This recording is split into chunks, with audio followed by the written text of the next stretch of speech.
오늘 우리에게 주신 하나님 말씀은 누가복음 2장 1절로 14절입니다. 제가 가진 성경 신약 89페이지입니다. 제가 성경을 받들어 봉독하겠습니다. 그때 가이사 아구스도가 영을 내려 천하로 다 호적하라 하였으니 이 호적은 구레뇨가 수리와 총독이 되었을 때에 처음 한 것이라.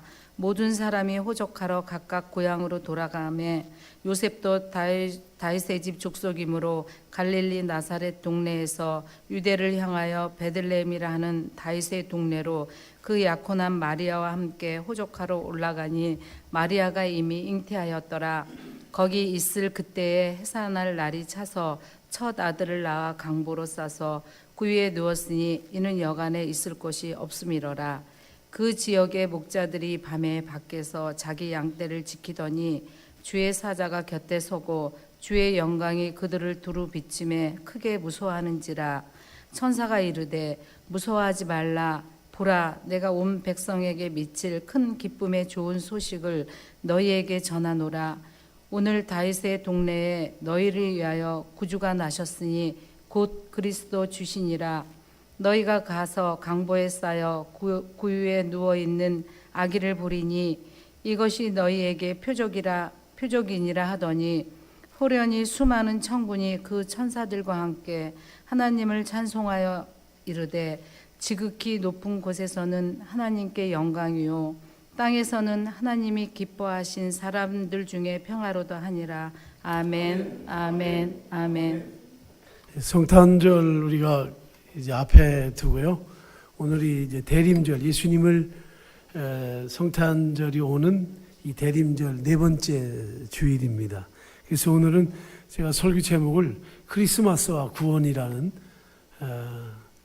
그런 주제로 같이 말씀을 나누려고 합니다. 성탄절은 전 세계가 예수 그리스도의 탄생을 환영하고 기뻐하는 날입니다. 그렇지만 성탄절을 해마다 이렇게 지킨다고 해서 예수를 더 잘 아는 것은 아닙니다. 몇 년 전부터 미국의 공공기관에서 메리 크리스마스라는 말을 공공기관에서는 붙이지 못하도록 법으로 정했습니다. 해피 할러데이 뭐 이런 정도로 부르게 했어요. 하지만 복음은 성탄에서 시작됩니다. 이 굿뉴스인 복음이 크리스마스에서 시작이 되었는데도 미국은 더 이상 부르지 못하게 법으로 정했어요.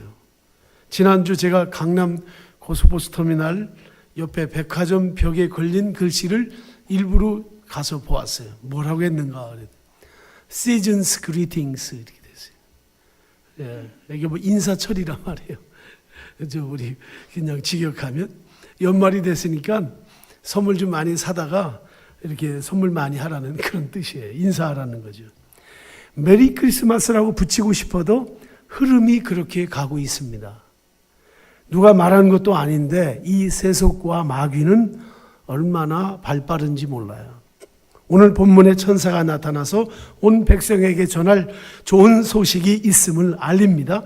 그러면서 기쁜 소식, 좋은 소식을 복음이라 이렇게 말해요. 그래서 우리가 여러분 신약성경 네 번째가 다 복음이잖아요. 마태복음, 마가복음, 누가복음, 요한복음. 그래서 이 좋은 소식이란 말을 복음으로 이렇게 바꿔서 말한 거죠. 이 좋은 소식을 영어로 우리가 굿뉴스라고 이렇게 말하죠. 우리들이 오늘 아침에도 뉴스를 듣고 매일 아침 저녁 뉴스를 듣지만 가장 핵심적인 뉴스들 중에 보면은 좋은 소식 그게 별로 없어요. 다 안 좋은 소식이 헤드라인을 장식하는 것을 우리가 보게 됩니다. 기쁜 소식은 우리를 구원하는 소식 외에는 사실 없습니다. 그런데 놀랍게도 구원자, 즉 메시아가 오시는데 의외의 장소인 마구간에 그 안에서 예수님이 나셨다는 겁니다. 천사가 말하기를 너희를 위한 구주가 메시아가 나셨다고 하시면서 너희가 메시아를 보려면 마구간으로 가라. 그곳에 말밥통 안에 누워있는 아기를 볼 것이다. 그렇게 했어요. 우리는 이 말씀을 자주 들어서 별로 그렇게 감흥이 없지만 한번 상상해 보세요. 그 당시 메시아가 말하자면 이스라엘의 구원주가 오셨다는 소식을 처음 들은 사람들이 그 처음 나시는 그분이 아니 마구간 말밥통에 난다는 이 말 들었을 때 얼마나 놀랐겠어요. 세상을 구원하고 이스라엘을 구원하실 메시아가 나셨는데 왕궁이 아니고 오늘날처럼 찬란한 5성급 호텔이 아니라 마구간에서 말들로 가득 차고 냄새나는 말밥통에 그 메시아가 누워 있다는 말은 당시 사람들로서는 상상할 수 없는 이야기입니다. 주님은 이 세상에 오실 때 아무도 환영해 주지 않았어요. 거부당하셨어요. 버림을 받고 태어나셨습니다. 그러니까 이 세상에서 그리스도인이 우리가 잊지 못할 아주 중요한 소식 중에 하나는 뭐냐면 예수님이 사람들에게 버림을 받고 태어나셨다는 것과 또 하나는 그분이 십자가에서 무참하게 십자가에 달려서 사형틀에 달려서 저주를 받았다는 거예요. 주님은 성령으로 잉태하셨습니다. 마리아가 임신했을 때 죄 없이 태어나기 위해서 육신의 아버지 없이 성령으로 하나님의 영으로 잉태되고 나셨다 그래요. 그걸 우리는 성경에서 성령으로 잉태하사 동정녀 마리아에게 나시고라고 우리가 신앙 고백에서 빠지지 않고 그걸 넣고 있어요. 이런 일은 이 세상 어디에서도 찾아볼 수 없는 일입니다. 오직 그리스도에게만 일어난 일이죠. 그런데 바로 그때에 헤롯 왕이 예수님 태어난 그 지역에 2살 아래의 아이들을 다 죽이라고 했어요. 마태복음 2장 16절에 보면 왜 2살 아래의 산의 아이들을 죽이라고 했는가? 그것은 바로 예수님을 죽이기 위해서 꾸며낸 끔찍한 사건입니다. 여러분, 주님이 이 세상에 오심으로 복음의 역사가 출발하잖아요. 다시 말하면 죄인을 구원하시는 하나님의 계획이 구체적으로 이 땅에 실현되는 첫 번째 시간이 예수님의 탄생입니다. 근데 처녀 마리아가 성령으로 잉태되어 주님이 마구간에 탄생하신 것은 죄인을 구원하시기 위한 첫 번째 표적인데요. 사탄은 이것을 방해하고 공략했습니다. 그래서 헤롯은 2살 아래의 산의 아이들을 다 찾아가지고 죽이라고 헤롯 왕이 명령한 겁니다. 욕심에 찬 나쁜 헤롯 왕이 그날 얼마나 많은 그 2살 이하의 산의 아이들을 죽였는가. 주님의 탄생은 이 세상의 복음이 시작되는 첫 사건이고 첫 역사입니다. 그런데 주님의 역사가 일어나는 시간에 사단도 가만히 있지 않고 어린 생명들을 죽이는 끔찍한 일들을 벌인 것을 보게 됩니다. 여러분, 이런 거 있잖아요. 우리가 주님의 은혜를 받고 충만해질 때 어려움이 오잖아요. 은혜 받고 뭐가 그냥 감격스러울 때 그때 시험이 와요. 그런 어려움이 올 때에 그 어려움을 정말 우리가 좋아할 수 있고 그걸 선택할 수 있는 그런 신앙인이 되어야 합니다. 어느 성도는 교회에 처음 신앙생활을 시작하는데 자꾸 문제가 생기는 거예요. 사탄의 역사죠. 갑자기 본인이 교통사고가 나고, 그 교통사고가 나서 몸이 아주 어려워지고, 학교 간 아이가 갑자기 학교에서 사고가 나가지고 병원에 입원했다는 소식 듣고, 게다가 본인이 교회 오는데 교회 나와 앉아 있기만 하면 머리가 아픈 거예요. 교회 앉아 있어요. 근데 교회 나가면 머리가 나, 깨끗하게. 이런 시련이 와요. 사탄의 역사입니다. 여러분, 사탄이 공격하여도 피하지 말고, 아하, 이게 신앙인의 길이구나 하고 주님을 바라보고 인내의 말씀을 지키면 지금까지 예수 믿지 않으면서 지내왔던 나와 내 가정에 저주처럼 붙어 다니는 그 모든 악의 세력들, 우리가 말하는 대로 사탄의 마귀의 흔적들이 떠나가고 승리의 기쁨이 우리에게 주어집니다. 여러분, 예수 믿으면서도 마귀의 손 안에 있는 자들이 있잖아요. 마귀가 밀 까부르듯이 갖고 노는 사람들이 있다고 주님이 말씀하셨어요. 베드로가 주님의 수제자이면서 그랬습니다. 누가복음 22장 31절이 한번 같이 볼까요? 같이 읽습니다. 시몬아 시몬아 보라, 사탄이 너희를 밀가부르듯 하려고 요구하였으나 그러나 내가 너를 위하여 내 믿음이 떨어지지 않기를 기도하였노니 너는 돌이킨 후에 내 형제를 굳게 하라. 헤롯 왕이요, 2살 이하의 아이들을 죽이려고 한 것은 다른 왕이 생겼기 때문에 그래요. 예수 그리스도가 왕으로 태어나신다고 동방의 박사들이 이야기해 줬잖아요. 시기심이었어요. 하지만 사탄의 원래 의도는 무엇이었을까? 그것은 메시아를 통해 주어질 죄 씻음을 주시고 천국으로 인도함을 받는 것을 막으려는 의도입니다. 여러분, 성탄은 분명히 즐거운 날입니다. 그러나 실제로 메시아 예수님이 태어나신 성탄절은 슬픈 날이었어요. 2살 아래의 아이들이 죽임을 당하는 슬픈 날. 메시아가 오면 모든 것이 잘 되어야 되는데, 모든 것이 형통해야 되는데, 오히려 세상을 살아보지도 못한 아이들을 죽이는 사탄의 세력도 강해졌다는 겁니다. 여러분, 다시 말씀드리지만 주님이 역사하시는 순간에 사탄도 강하게 역사합니다. 여러분이 은혜 받았다고, 내가 믿음으로 산다고 강해지는 그 시간에 사탄도 베드로를 밀가부르듯이 요구했듯이 우리를 밀가부르듯 유혹한다는 것을 기억해야 합니다. 뿐만 아닙니다. 예수님은 태어나실 장소마저 거부당했어요. 장소를. 슬픈 날이죠. 참 슬픈 날이죠. 그때 모든 지방에서 호적하기 위해서 베들레헴에 모이는데 이미 사람들이 여관을 다 차지했어요. 방을 구할 수가 없었습니다.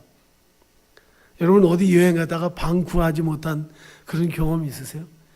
제가 2년 전에 저희 장모님 돌아가셨을 때 미국에 폭설이 내려가지고 제가 필라델피아에서 비행기를 타려고 갔는데 뭐 비행기 뜨지도 못하고, 그 다음에 호텔이 하나도 없어요.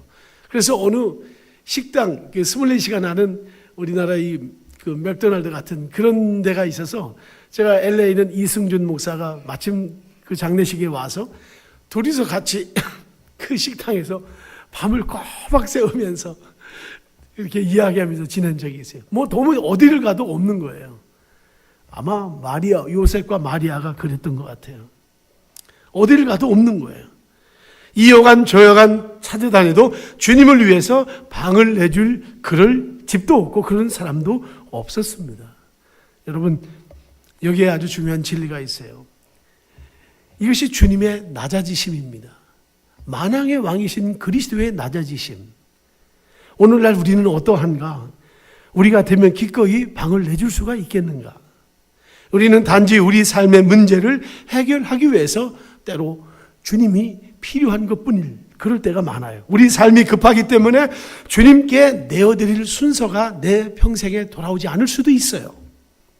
우리는 쉽게 말합니다. 그때 내가 그 자리에 있었더라면 내가 내 집을 내어드릴 수 있었을 텐데, 아니면 난 지금 좀 아니지만은 때가 되면 나도 할 수 있어 라고 말할지 몰라요. 그리고 장담할지 모릅니다. 그러나 오늘 이 시간에 지금 우리가 못하면 주님께 내어드릴 순서는 결코 돌아오지 않습니다. 우리는 우리의 삶을 너무 사랑하기 때문에, 인간은 자기 자신의 삶을 너무 사랑하기 때문에 내가 다 채워지기까지는 주님을 찾지 않아요. 주님을 사랑할 수 없습니다. 우리는 주님을 위해서 나의 필요를, 나의 욕구를 내려놓기 어렵습니다. 내 발등에 불이 떨어지면 주님도 버리고 말씀도 버리고 심지어 교회도 버립니다. 내가 늘 겪는 상황에 미어 있는 것이죠. 하지만 안 좋은 상황만 해결하려고 하면 우리는 상황의 노예가 되고 말죠. 먼저 주님을 보아야 합니다. 믿음은 어느 순간 갑자기 만들어지는 것이 아니에요. 믿음은 현재 분사형입니다. 그래서 믿음은 처음 믿을 때부터 쭉 지금까지 믿어온 것, 그게 믿음이에요. 어느 날 갑자기 되는 법은 없습니다. 여관에 있던 사람들은 마리아를 받아주지 못합니다. 결국에는 말들이 먹고 남은 찌꺼기, 그리고 분뇨로 냄새나고 지저분한 마구간으로 가야 했어요. 예수님이 나신 곳은 마구간입니다. 그런데 여러분 생각해 보십시오. 우리의 마음보다 어떤 면에서 마구간이 훨씬 더 깨끗한 곳이에요.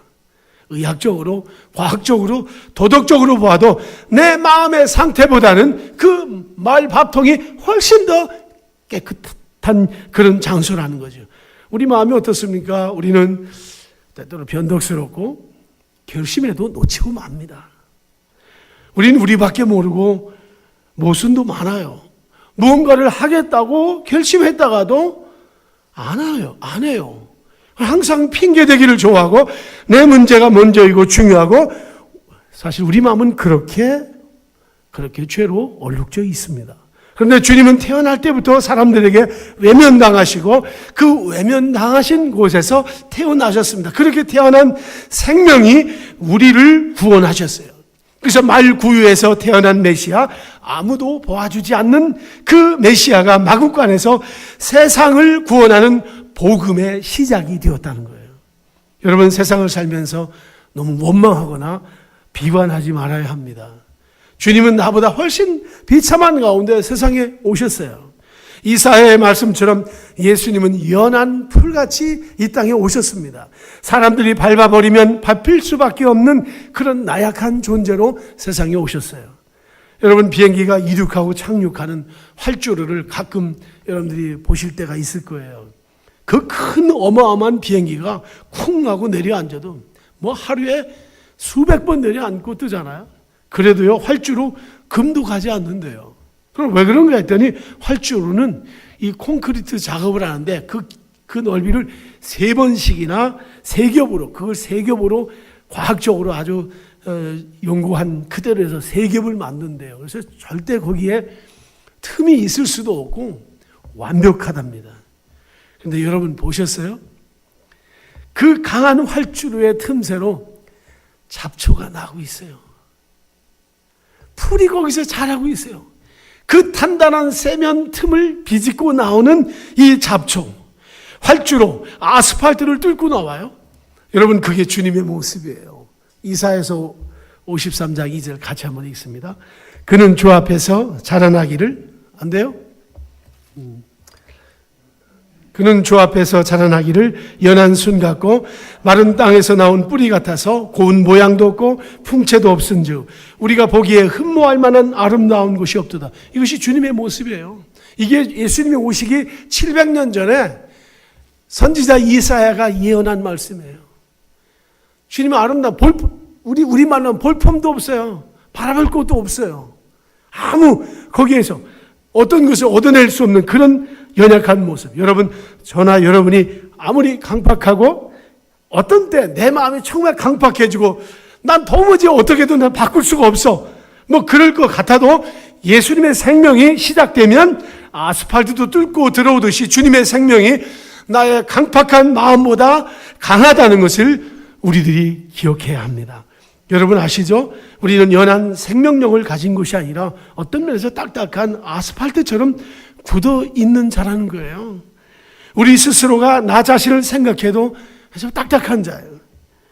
어떻게 그리 마음이 굳어져 있는지 몰라요. 웬만해서는 순종 안 나와요. 웬만해서는 말씀대로 살고 믿음으로 살고자 하는 마음도 생각도 들지 않을 때가 얼마나 많은지 몰라요.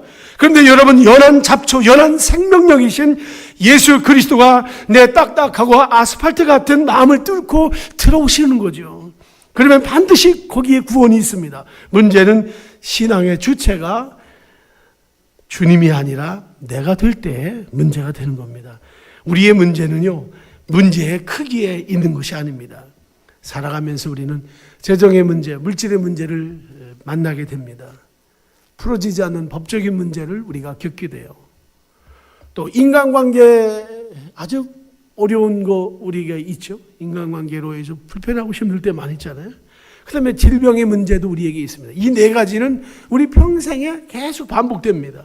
하지만 주님이 내 인생의 주인인 것을 확실하게 인정한다면 그런 문제들은 풀려지게 되어 있습니다. 해결이 됩니다. 사람이 안 된다고 하는 것은요, 사실 따지고 보면 사람이 만들어 놓은 법 때문이에요.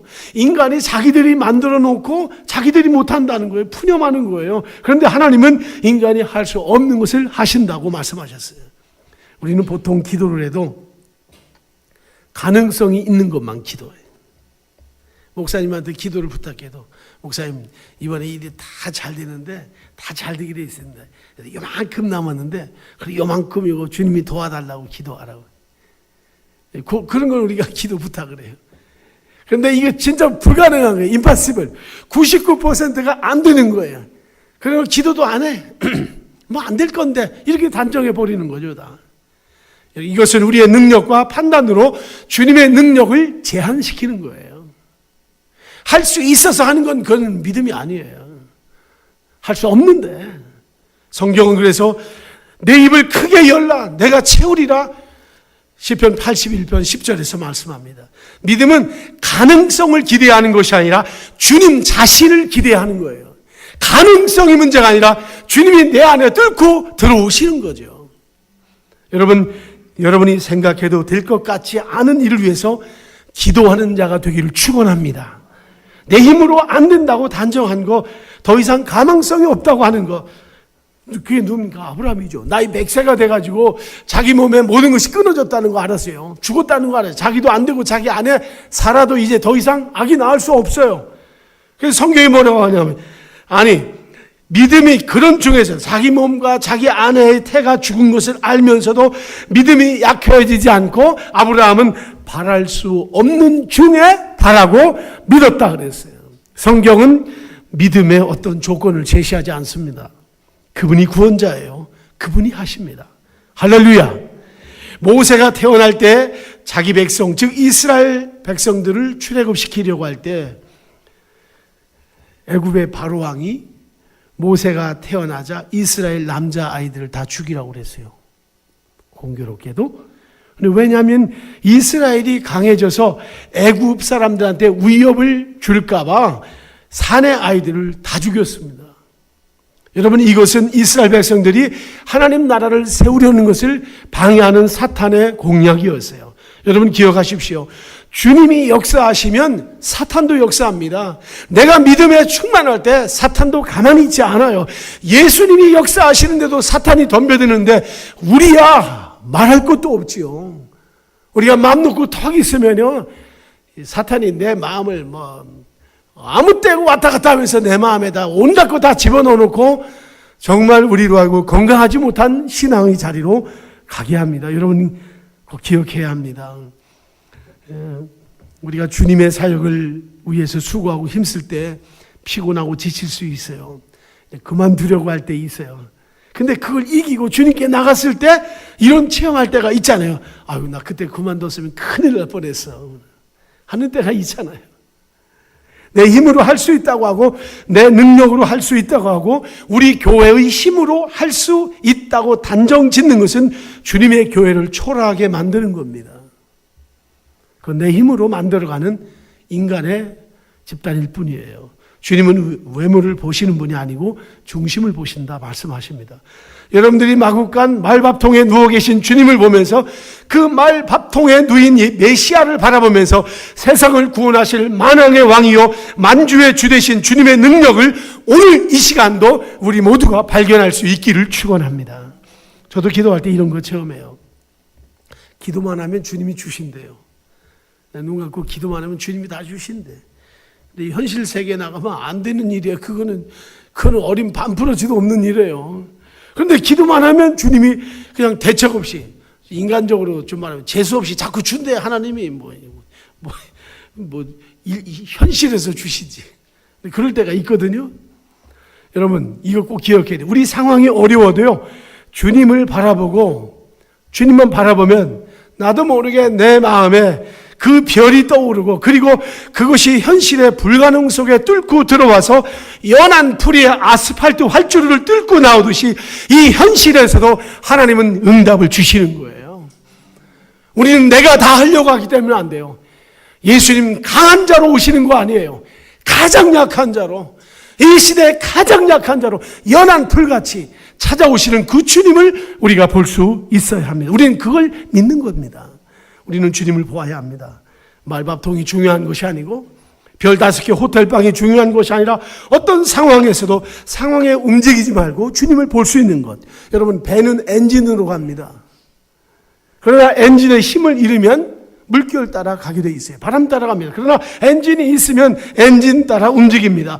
여러분이 예수의 생명이 있는가 없는가, 절망과 비극 가운데서도 주님을 따라 움직이는 여러분들이 되시기를 바랍니다.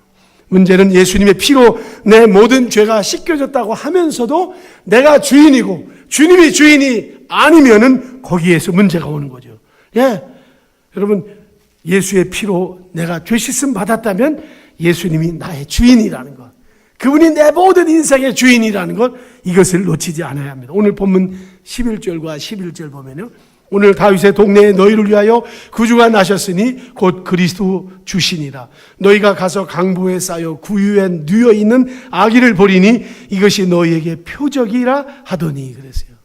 여러분, 이 말씀이 무슨 말씀인지 아세요? 구약 성경에 여러 선지자들을 통해서 메시아가 나올 것을 예언했습니다. 예수님이 나실 것을. 또 주님이 나실 때 직접 천사가 와서 하는 말이 강보에 쌓여 말밥통, 말구유에 누워 계신 아기를 볼 텐데 그것이 너희에게 표적이 되리라 그랬습니다. 이게 무슨 말인가? 여러분, 표적이란 말은 헬라어로 세메이온이라는 말이에요. 이 세메이온이라는 말은 어떤 기적의 표시이고 어떤 사람을 이렇게 알아볼 수 있는, 이 사람이 도대체 누군가 그걸 알아볼 수 있을 때 그 표적을 보면 알 수 있다는 거예요. 근데 만왕의 왕이고 메시아이고 구원주가 오시는데 어디에 오세요? 말구유에 거기에 오신 거, 그게 표적이라는 거예요. 이분이 어떤 분이라는 걸 이걸 봐야 한다는 거예요.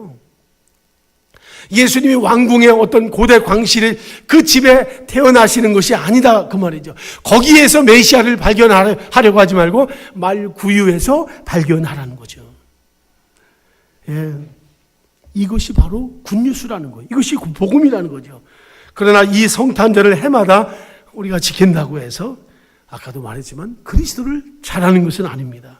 저 말밥통 속에 누우신 아기 예수님을 모르면 성탄절을 아무리 즐겁게 보내고 멋있게 보내도 주님을 모른 채 매해 그냥 지나가는 거예요. 그래서 성탄절이 크리스마스가 아니라 해피 홀리데이가 된 거예요.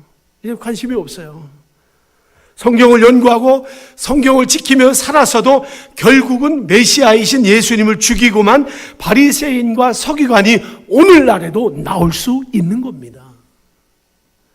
요한복음 5장 25절 함께 다 같이 보겠습니다.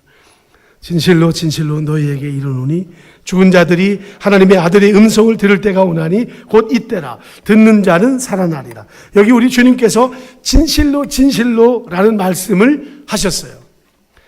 이런 말을 우리는 잘 안 쓰죠. 우리는 뭐 그저 했다면 진짜 뭐 이런 정도 쓰죠. 근데 하나님의 아들 예수님이 진실로 진실로라고 말씀하시면서 죽은 자들이 하나님의 아들의 음성을 들을 때가 오는데 그때는 다 살아난다는 거예요.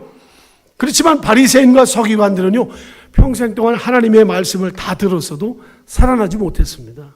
그들이 예수님 죽였잖아요. 그래서 요한일서 5장 12절에 아들이 있는 자에게는 생명이 있고 하나님의 아들이 없는 자에게는 생명이 없다. 주님 안에 있으면 구원이고 주님 밖에 있으면 구원 없다는 거예요. 아주 선명하게 말씀하셨어요. 좀 더 구체적으로 말하면 요한일서 4장 15절입니다. 누구든지 예수를 하나님의 아들이라 시인하면 하나님이 그의 안에 거하시고 그도 하나님 안에 거하느니라. 이 말씀은 너무 쉽게 읽혀지는 말씀이에요. 누구나 잘 아는 말씀이죠. 우리가 하나님의 아들을 시인하면 그분이 내 안에 들어오시고 구원하신다는 말씀이에요. 시인한다는 말은 인정한다는 말입니다. 고백하는 거죠. 그런데 이것과 아주 상반되는 말씀이 하나 있어요. 마태복음 7장 21절입니다. 같이 읽습니다. 나더러 주여 주여 하는 자마다 천국에 들어갈 것이 아니요 다만 하늘에 계신 내 아버지의 뜻대로 행하는 자라야 들어가리라. 아니, 그렇다면 왜 이런 말씀이 필요한가? 요한일서에서는 예수님을 시인만 하면, 고백 안 하고 인정만 하면 구원받는다고 하시면서 왜 마태복음 7장 21절에서는 주여 주여를 그렇게 부르는데도 그런 사람이 천국에 다 못 간다고 왜 그런 말씀을 하실까? 여러분, 이것이 인간의 모순 때문입니다. 인간이 가지고 있는 모순. 예수님이 겟세마네 동산에서 십자가 지시기 위해서 마지막 기도하실 때 예수님이 잠을 자고 있는 제자들을 보고 향해 이렇게 말씀하세요. 너희가 마음은 원이로되 육신이 뭐하도다? 약하도다. 이게 인간의 모순이에요. 우리는 오늘 결심했다가 지금 결심했다가 이따 저녁에 확 돌아설 수 있어요. 오늘 충만했는데 내일 완전히 짜부러 들어가지고 예수님 죽은 거, 하나님 다 죽었다고 이렇게 하면서 하루아침에 바뀌어질 수 있어요. 우리 인간은 도무지 믿을 수 없는 존재예요. 이게 인간의 모순이에요. 원하면서도 못합니다. 예. 하나 더 볼까요? 야고보서 2장 19절. 내가 하나님이 한 분인 줄 믿느냐? 잘하는도다. 귀신들도 믿고 떠느니라. 여러분, 하나님은요 귀신들도 믿고 떤다고 그랬어요. 하나님은. 근데 우리는 어떤가? 마가복음 3장 11절 하나 더 있습니다. 더러운 귀신들도 어느 때든지 예수를 보면 그 앞에 엎드려 부르짖어 이르되 당신이 하나님의 아들이니다. 아니 귀신들도 엎드려 떠는데 우리는 안 떨어. 무섭지도 않아. 예. 아니 귀신이 예수님을 보고 당신은 하나님의 아들이라고 했고 엎드려 경배했어요. 하지만 귀신들에게는, 이런 자들에게는 구원이 없습니다.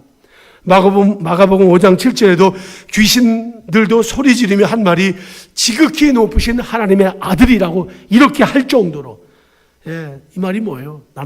우리는 당신이 하나님의 아들임을 믿습니다. 그런 말이에요. 하지만 아무리 그런 말해도 구원은 없습니다. 요즘은요, 교회 안 나가도 그냥 아무 데서나 마음으로 예수가 하나님의 아들임을 믿으면 구원받는다고 이렇게 말하는 사람들이 많아졌어요. 여러분, 교회가 뭡니까? 교회는 주님의 몸입니다. 몸을 떠난 지체는 존재 가치가 없는 거예요. 가족은 뭡니까? 우리 같이 사는 거잖아요. 아들, 딸과 가족이 같이 살잖아요. 그런데 예수는 믿지만 교회는 안 나가고 하는 사람들이 있다는 거죠. 있어요. 그래서 요즘 교회 안 나가는 성도를 가나안 성도라고 그래요. 안 나가를 거꾸로 해서 가나안 그래가지고 가나안 성도다 이렇게. 예. 가나안 성도야? 이렇게 물어보세요. 사람들, 당신 가나안 성도야? 이렇게 물어보세요 한번. 예. 그걸 잘 모르는 사람은 교회 잘 나가는 사람이고, 아는 사람은 이거 가나안이구나 이렇게 알 수 있습니다. 이건 교회와 신앙을 정말 모르는 무지의 소치죠. 구원이란 예수님과 함께 있는 것이 구원입니다. 함께 있는 거. 예, 믿음은 내 확신에서 나오는 것도 아니고 내 속에서 나오는 것이 아니에요. 구원은 자기 소망을 근거로 해서 구원은 없습니다. 믿음은 대상에게서 오는 거예요. 내가 누구를 믿는가 거기서 오는 겁니다. 우리의 믿음의 대상은 세상에 속한 것들이 아니죠. 우리의 믿음의 대상은 예수 그리스도이십니다. 그러므로 여러분, 해마다 성탄절을 지키면서도 예수 그리스도 대상을 분명히 모르면 구원이 없어요. 이 성탄절이 사람들이 구원받는 기회가 되게 해야 합니다. 답은 하나입니다. 요한일서 4장 14절의 말씀처럼 예수님을 시인하여 예수님 안에 있도록 고백해야 합니다. 마태복음 8장 29절 함께 다 같이 읽습니다.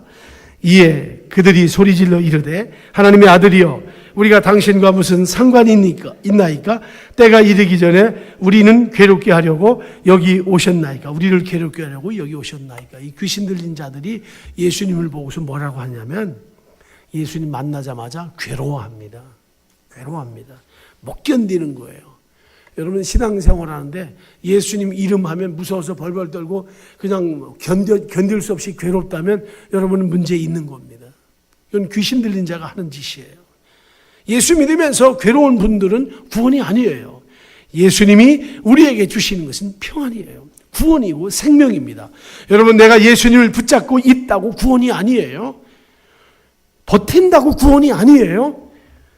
회개하고 중심에서 예수님을 받아들이는 자, 주님은 바로 그 중심을 아십니다. 그래서 여러분, 내가 주님을 받아들여서가 구원이 아니라 주님이 나를 받아주셔야 합니다. 내가 붙잡는 것이 아니라 주님이 나를 붙잡는 거예요. 내가 받아들였다고 해서 구원이 아니라 주님이 나를 받으셔야만이 구원이에요. 여러분, 내가 주님 안다고 하면 무슨 소용이 있어요? 마지막 날에 마태복음 7장 마지막 부분에 나옵니다. 내가 주님을 압니다. 내가 주님의 이름으로 귀신도 쫓아나고 주님의 이름으로 능력도 해왔고 모든 걸 했습니다. 주님 안다고 와서 뭐 일장 연설을 다 내놨어요. 그런데 주님이 뭐냐면 내가 너 모르는데? 여러분, 내가 안다고 하면 뭐예요? 주님이 모르신다는데. 예수 잘 믿어야죠, 우리. 정말 잘 믿어야 돼요. 예. 이게 뭡니까? 구원은 주님이 찾아오심으로 이루어집니다. 나에게 찾아오시는 거예요. 이 땅에 마국간에 오신 것처럼. 마국간에 오신 주님이시라면 이 세상 어느 곳도 주님은 가실 수 있는 거예요. 그래서 교회는 의인이 오는 곳이 아니라 죄인이 오는 거라고 했잖아요. 우리는 엉뚱하게도 자꾸 의인을 기다려요. 교회 괜찮은 사람이 오기를 바라고, 멋있는 사람이 오기를 바라고. 아니에요. 교회는 죄인이 오는 곳이에요. 연약한 자가. 바로 이겁니다. 무한하신 주님이, 아주 무한하신 주님이 유한한 우리에게 찾아오셨어요. 주님 얼마나 답답하시겠어요? 생각해 보셨어요? 무한하신 영원하신 주님이 유한 속에, 틀 속에 살아가는 나의 속에 주님이 들어오신 것, 바로 이게 뭐예요? 이것이 계시이고 이것이 구원의 시작이에요. 예.